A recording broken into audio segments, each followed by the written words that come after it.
habang this is nag-iiyak sa sakit. Zaria, welcome to our Sarili, magsisigaw ka ng, Today, "Ang bigyan tanga-tanga magsayaw ko!" today.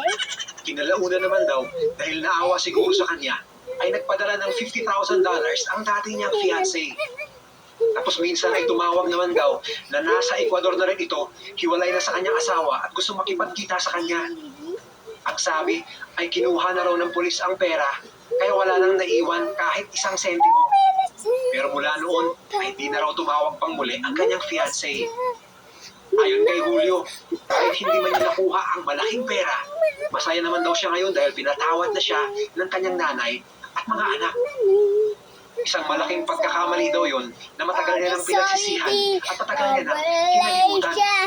Ayon sa kanya, pinagsisihan naman niya ito sa kulungan. Sa tingin ninyo, nagsasabi ba ng totoo itong si Julio? O isa na naman itong paraan para lituhin ng lahat lalo na yung FBI? Pero ang totoo ay nagkita sila ng kanyang fiancé sa sekreto at talagang nasa kanilang dalawa ang pera at happy ending pala talaga ang kwentong ito katulad nung napapanood natin sa pelikula. I-comment mo lang ang iyong opinion sa comment section sa baba. Kapag ikaw ang may pinakamagandang opinion kung ano ang nangyari sa pera, ay ipapahuli kita agad sa FBI dahil malamang kasabwat ka sa krimeng ito. Kung nag-enjoy ka sa video na to, huwag kalimutang i-share sa iba. At syempre, mag-like, mag-comment at mag-subscribe ka na rin. Kita-kita rin tayo sa TikTok at Mr. Good Vibes. Sa isa ko pang YouTube channel, Mr. Good Vibes at sa Facebook page natin. Huwag kalimutang panoorin yung mga videos na nasa kanan para lalo pang sumaya ang buhay mo. Next bit.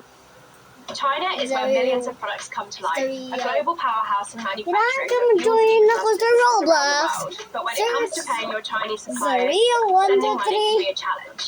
Hey there, 1, 2, I'm Izzy 3. from World First. In this video, I'll walk you through how our solutions can help you overcome 1, 2, payment hurdles 3. and access the vast sourcing opportunities in China. Zaria, 1, 2, 3. This time I won't say next. Because I forgot mine. September Because 12, it's in my 1997, tablet. papasok sana ng I'm kantin ang using mga my nakaduting tablet gwardya today. ng isang highly secured na gusali sa Amerika upang mag-break at kumain. Ngunit sila ay nabigla dahil sumambulat sa kanila ang 6 na kalalakihang may dalang dekalibreng baril sa loob ng kantin at isa-isa silang tinutukan, pinusasan at inilak ng ilang oras sa loob nito.